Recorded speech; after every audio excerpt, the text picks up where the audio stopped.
is Anita. We're at the BYU One Asia podcast, and I'm really excited this month that I'm interviewing Mhm. Elder Kenneth Lee.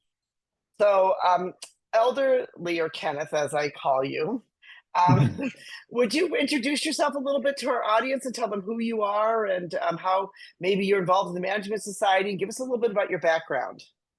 Yeah,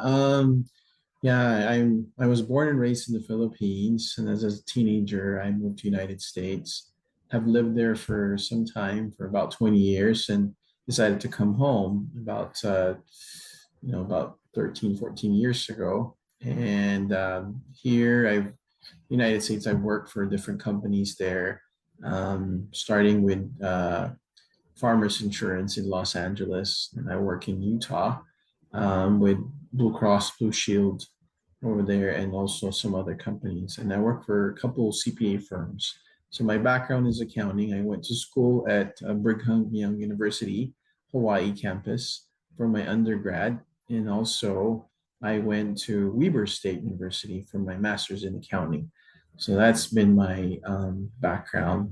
I do a lot of numbers back then, and now I am in the Philippines. I've been here for almost 14 years, and it's been a great time for us to be back in our home country. Currently, I'm serving in the church as an Area 70, where we are assigned to in stake and district conferences, and also, attend youth conferences, YSE conferences, FSY, or for the Strength of the Youth. Those are opportunities for us to be with the youth and the members in general. At the same time, I've been working for the church. I have worked for the accounting department of the church, where we have helped a lot of members with regards to their needs and financial, including the missions. And at one point, there was a big storm that happened in the Philippines back in um, 2013, where a major typhoon came, a category 5, and hit the island of Samar and Leyte in Tacloban City, where it wiped out almost the entire two islands, or two main islands in there. During that time, I was working with the church accounting department, where we helped build about 3,200 homes.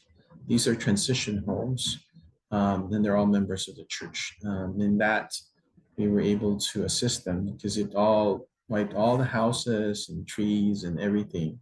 So it was a big need for our members to help them out. From that experience, I was able to move with the humanitarian department, where I was in charge of many different programs, including clean water, wheelchairs, and we had emergency response.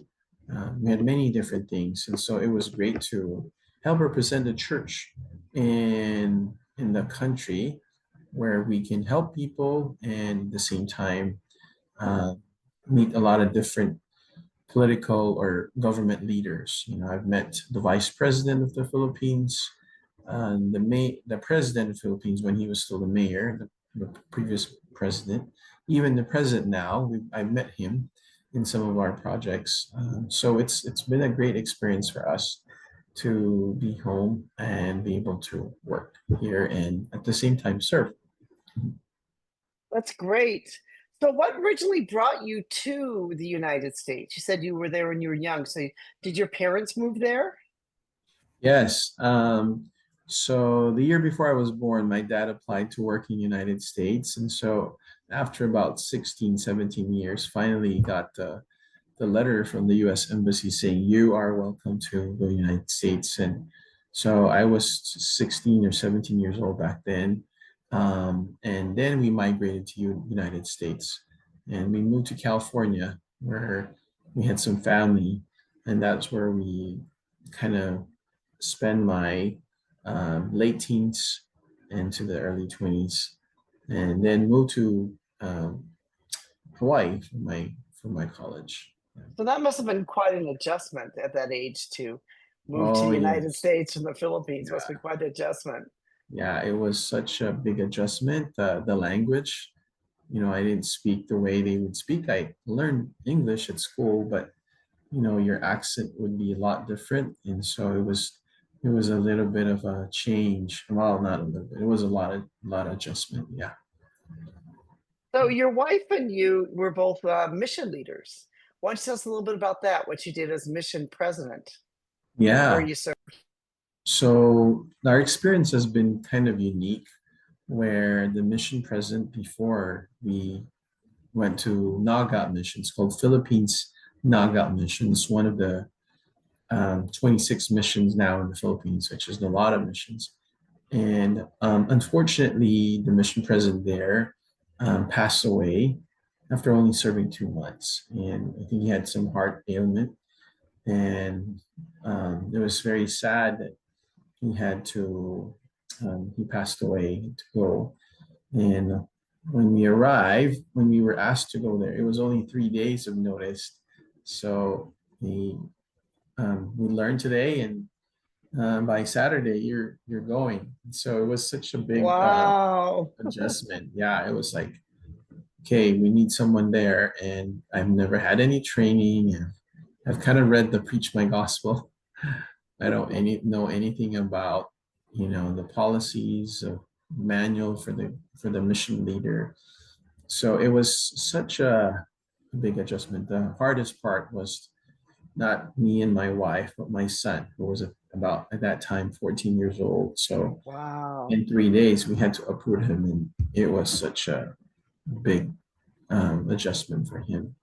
So he's our true hero, I would call that. And now he's going home in 3 weeks from his mission. So how time flies. Wow. He's Where's he serving in the Philippines? no, no, he's serving in California Anaheim mission right now. Oh, wow. Yeah. Wonderful. Wonderful. He, So when does he come home? he comes home on June 1st. Yeah. Wow. Not too far. You must be Yeah. excited. Yeah. So you've been a great asset for us, as far as the area is concerned for the Management Society.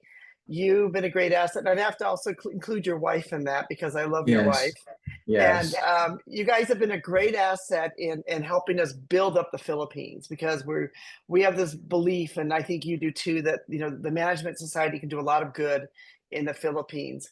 Maybe you could tell us a little bit about like what your motivation was in joining with the Management Society, because obviously you're busy. You're a former mission president. You're an area authority, and so your motivation's been in order to work in the Management Society in the Philippines. Yeah. Balancing all of that is such a challenging part of my life. When you're busy with work, and then you're gone during the weekends, and then when you come home on the weekends, it's after the weekend, you need to spend time with your wife. Good thing I don't have any more kids. It's just empty nesters at a very young age, and we had kids, 3 kids. We have 3 children. You can all see the pictures in the back. But I think the motivation for me when why I was contemplating if I would help lead the BYU Management Society in the Philippines, which was passed on to me by Alger. He was the president back then. He invited me and invited me to be the president. And I said, wow, I don't know anything about BYU Management Society. But as I learned about it, I said, if I could add and um, be part of an influence for good for people here, even in the small acts of our, service or our efforts, I know it's worth the work, even though it's very challenging. Um, and I've learned um, to build our board or our team, and as we build them, it became easier. And as they understood, they they we became stronger together, and because of that, our support for one another became my motivation and became everyone's motivation to continue doing this work. So to me, I think that's been the greatest part of our building of the BY Management Society in the Philippines. It's people are willing to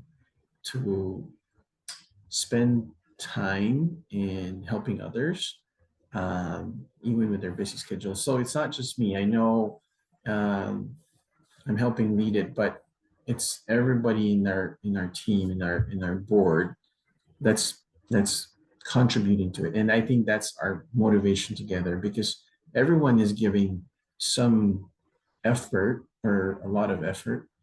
It makes it easier and it makes it lighter for everyone. So when you have a team that works and collaborates together, it makes it easier. Yeah, Yes. would have to agree. And I really love what you said about it being like a labor of love. Mhm. Sort of like, if you can help somebody, then you can make a difference. It's really something that you should do to help others. I mean, isn't that what Christ is about, right? That we should be loving and helping others.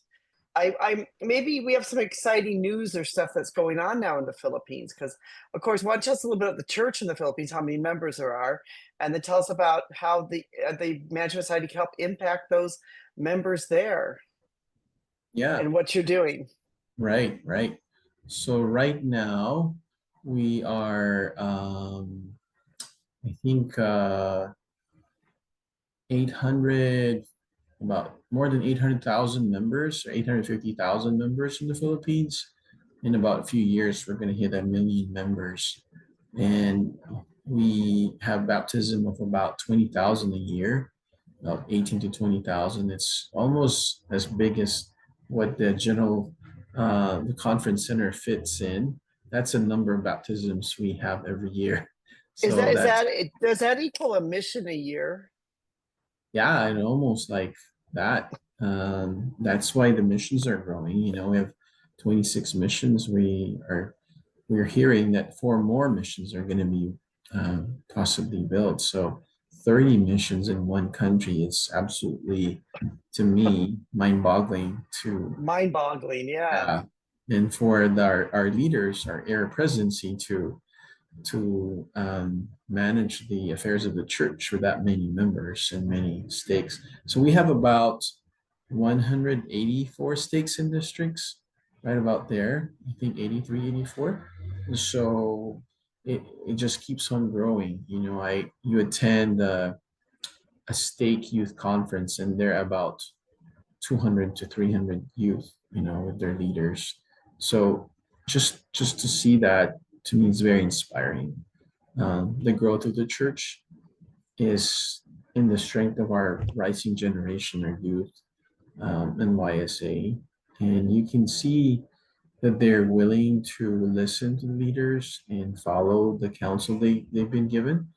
And that's what makes it um, this place is very special one for the growth of the church.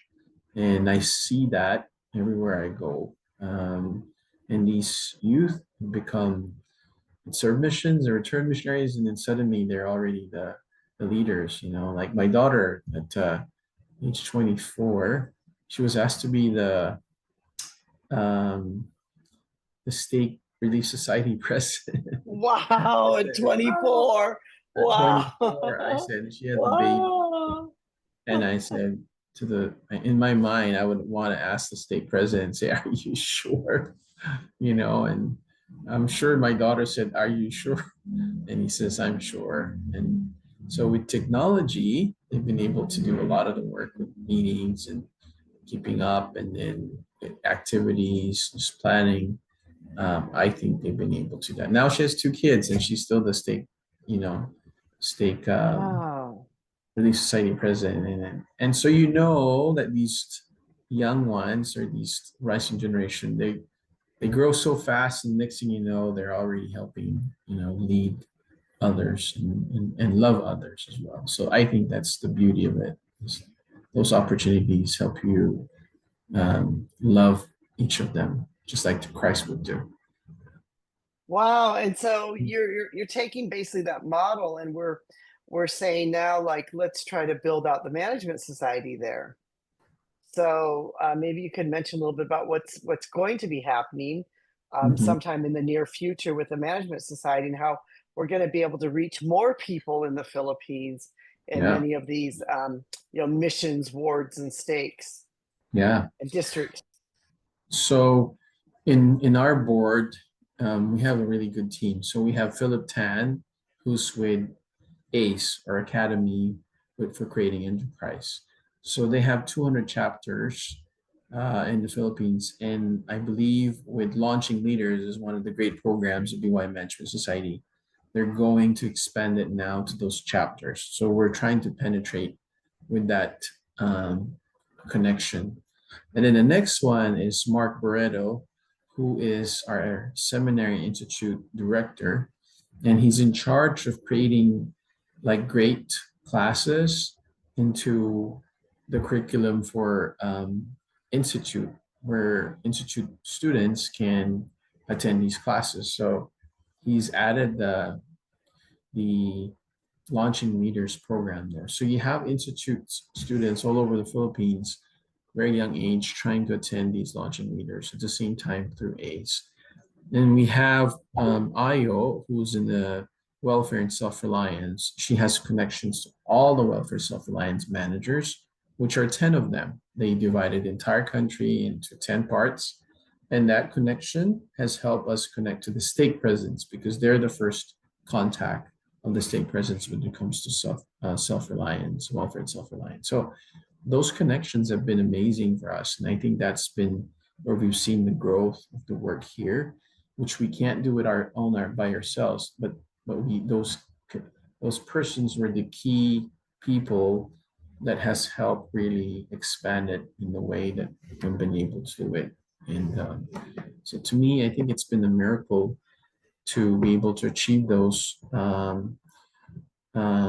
programs or expand those programs and the other things that we're doing through these key leaders that we have, and they're all willing to help out, and expand it, help expand the program for BY Management Society. You're basically looking, as I understand, to divide the Philippines into 4 areas, right? So maybe you Mhm. could just, if you don't have the leaders yet on those, you don't have to mention them, but maybe you could just mention what the areas will be or what we're looking at for the future for those areas and why you picked those areas. So we have some great people um, that are helping as we expand to these different areas. So what we've done as a board, we identified great people that we know of, and then we all invited them in, and then they introduced themselves, and we saw um, their workload, at the same time their capabilities, and their skills and experience. So it was such an amazing experience to invite these people and hear from them. And we said, "Oh wow, we didn't realize we could have had these connections long time ago." So our goal is we were challenged by BY Management Society headquarters by Jonathan and Jason to expand more chapters. And so after our visit in Singapore, we took that challenge back as a team, um, and it's been a great development. And so now we've been developing 4 areas. So BY Management Society Northern Luzon chapter, Northern Luzon Philippines chapter, Southern Luzon Philippines chapter, and then we have Visayas, which is the middle center of the Philippines, and then we have Mindanao chapter. The Mindanao chapter, we're just finalizing the leader on that one. We just need more people, but all three we have really solid team. We've helped them organize each one. So by the middle of this month, they have been trying to complete their board, and so they'll be able to have an organized um, on their own chapter, BY Management Society chapter. So on the first one, we have Catherine Ramirez. She has a lot of experience, um, a lot of network, and the second one is President Rapoya, a stake president, who I've met when I was serving in Naga. Such a great person. He has a master's degree, a doctorate degree. He teaches college, and then he has a review center. I mean, he does it all, and he's a stake president. So um, he and he's a very humble person, and That's he, amazing. yeah, Amazing, right? Amazing resumes. yeah, yeah, yeah. You can't, yeah, you really could see how he's able to do it all and balance it and still, accomplish everything together. And then you have the next one is President John Bautista, John Bautista. He's the one in Visayas. He's also amazing. He was a district president for 9 years, and then now he's the state president when it became a state. So, his skills and capabilities and humility. And he's also a welfare program manager right now for the Welfare and Self-Reliance. So I know him very personally because, and his father too, who I served together in the wheelchair program in the church. So all these three leaders are amazing, and I know they would lead those chapters well with the guidance that we can provide. So our commitment to them was to provide them all necessary support that they need because we know how hard it is to start up a chapter. I can testify or add to yours because I met some of them online recently, Yeah. and just just groups of amazing people that Mhm. we met, and I just had an awe of all that they've done and accomplished and their resumes, and I sat there and felt about like this tall, next to them, and I so They're that's so why. humble. Well, yeah, because they're so humble and just it was just so great. But at the same time, you really see why, I guess, from the church's standpoint, why the church grows there, because Yeah. you have these leaders in place, and that's the same thing we want to do at the management side is to grow there too, so we can help people with things like self-reliance and the launching leaders and business training and all the great things that we do with the webinars and the other things that the BYU Management Society does. That we Yeah. can expand it to other people in other areas and consequently help build up the church there and the areas there, both at the Mm. same time. Yeah. Because, in the Philippines, there are people that Mhm. struggle a lot, as I know. Yeah. Um, there can be poverty and jobs sometimes can be harder to find, and a Mhm. lot of people doing little businesses, right? Mhm. Yeah. Yeah. So Yeah. it's a, I think that's how, we can be a blessing there. So if you had any advice to give anybody, I guess, just kind of in like as a kind of a bit of a closing thought here about the management society, what would it be? What have you gained or learned from it? How has the management society maybe personally helped you or changed you in some way or leading this management society? If you had any thoughts on that, I'd love to hear them. Yeah. I think when given a chance, whatever, you don't have to be the president. When given the chance, and you can be part of a great organization or society, just like a BYU Management Society or any other groups or organization that does, um, even in the eyes of some, it's a small little help. Anything you can be part of, it it adds to your own personal development as a person.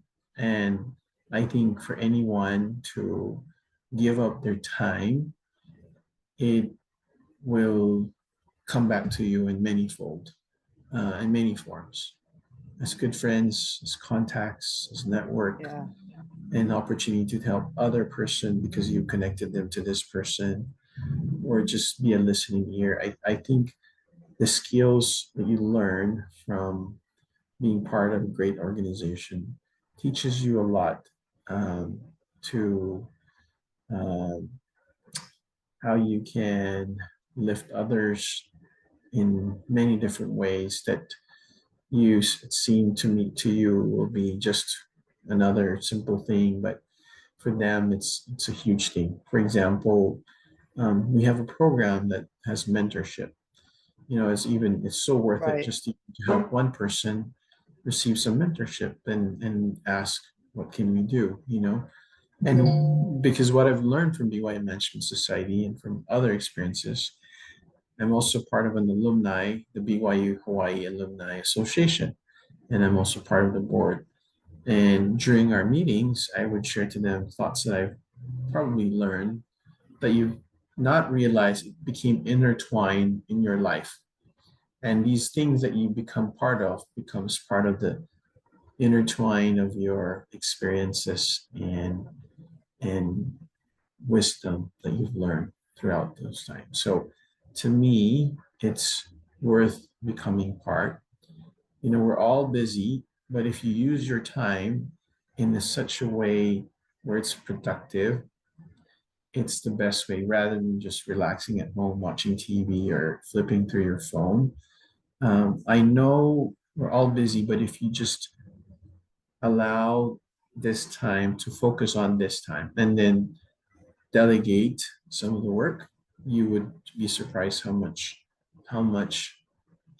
you'll be able to reach out. And to me, I think that's what how we can be true disciples of our Savior Jesus Christ is by becoming um, more like Him in many ways as you serve in any capacity. And I think if Christ was here on the earth, he'd be a mentor. Yeah. Really, he would be a Mhm. mentor, and I think Oh, that yeah.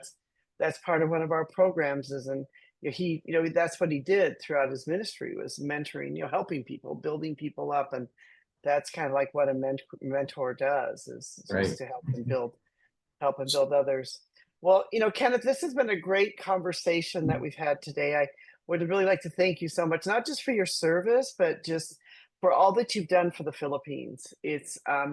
I believe the Management Society there is going to change lives in ways that we maybe can't even see it now. Yeah. That it can be a great organization or great force of good there in the Philippines among members and non-members alike. It can Yeah. hopefully help to change lives and improve lives and Mhm. educate and help people to improve their lives and inspire to be better. So I Mhm. just want to really thank you for your service and for taking time today to join us on this little podcast that we have here. So hopefully people in the area, One Asia and around the world can get to know you a little bit more, understand a little bit more what's happening in the Philippines. So thank you. Thank you. It's been a pleasure, and this has been a fun time as well. Oh, well, thank you so much. So, well, this is Anita from the BYU Management Society One Asia podcast, and if you haven't yet, press that subscribe button. We'd love to have you join us and be part of our community. And thank you so much for listening. Thank you.